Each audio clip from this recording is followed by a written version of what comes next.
We always enjoyed the conversation with Ryan Winter from Sports Chat 503 right here on YouTube. So check it out, Sports Chat 503, talking Ducks all the time. The defensive coaching staff, at least your defensive coordinators, new to 2021.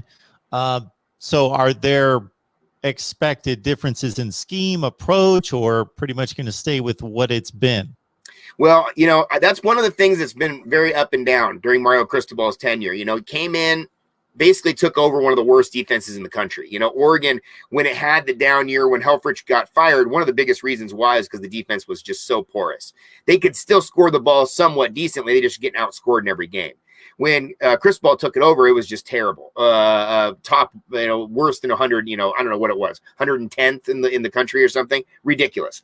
Well, they trimmed it down. They got it back into respectable. Jim Leavitt did a pretty good job, a couple years there. And bringing in Andy Avalos was a game changer for that first year.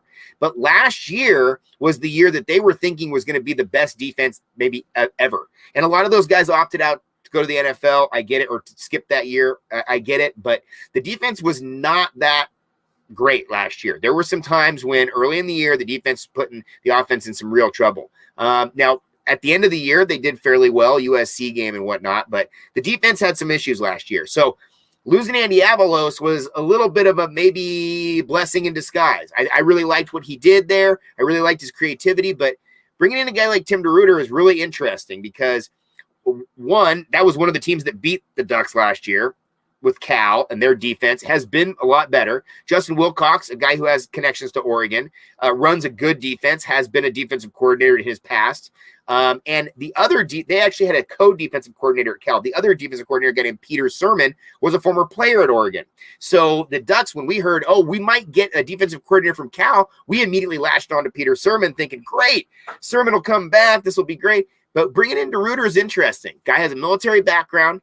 Very strong. His interviews are great. He comes off very good in the interviews. I don't know if he's the same recruiter that the other guys on the team are, but I think he might be a better coach. And that's also another thing we're dealing with right now with the level of recruiting that's going on right now at Oregon. The question mark is, what are you going to do with these kids once they're there?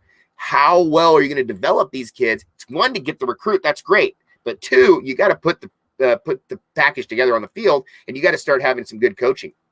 So we're trying to get both sides here. So I'm thinking that DeRuyter might be a better defensive coach than recruiter, but that's fine. There's plenty of good recruiters out there. But I do think that this is going to be a big year, because this is the year for me that the defense still lines up as being better than the offense on paper. And the very best of the best. And the guy that people know nationally is, of course, Kevon Thibodeaux.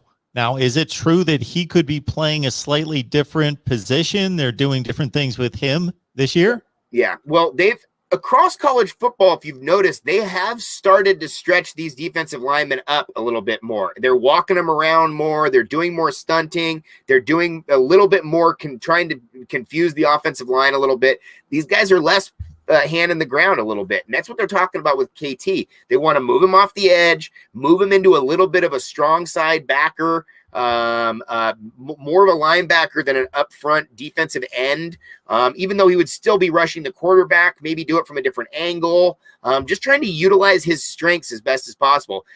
To be really honest, they know they got 1 year with this guy. This guy's going to the NFL, and like you said, he's a very well-known name across the country who's happened to have some of his very best games in the most crucial times, Pac-12 championships, both years, he's just been dominant in. So this is a guy that this year is going to really have to step up to the plate. That Ohio State game could be the showcase game for him. Who are some of those key guys on that side of the ball that could make this a great defense versus just being a collection of talented athletes that aren't quite as good as what you've talked about? Hey, man. Yeah, the first guy is number one, Noah Sewell. I am so impressed with this Sewell family. I can't even explain it. Obviously, his older brother, Penei, was the best offensive lineman in the country as a sophomore. I mean, just a dominant player. His older brothers all played D1 football. Everybody is just an incredible athlete. He's the youngest, and I think he's the most diverse of all of them. He's a guy that ran. He played quarterback in high school. He was a running back in high school. I think this guy could probably return punts. He could probably punt as well. This guy's a very dynamic player. in the middle was the starting middle linebacker as a freshman, true freshman. So that tells you everything you need to know. He came in, he was making the calls, he was doing what he needed to do, and the guy's everywhere. So I think he's a game changer. Isaac Slade-Matutia was the guy who was the inside linebacker before he came in. He now moves to the will backer, and great player as well, number 41. Great player. So I tend to think that the linebacker core is going to be dialed in. Up front, a guy who I'd watch for is Brandon Dorless. He picked up number 3, Jordan Scott's number from last year. I like seeing those big defensive linemen with the single-digit number. He's in the middle at number 3. He's going to be a guy to watch. Popo Amove is another guy. He's number 50. He's another guy to watch, defensive tackle. But I think Oregon's going to be set. The key thing is that last year, you had a lot of guys opt out to the NFL. You had 4 or 5 guys off that defense opt out. That means a lot of guys got playing time last year who were maybe kind of thrust into that position a little bit early.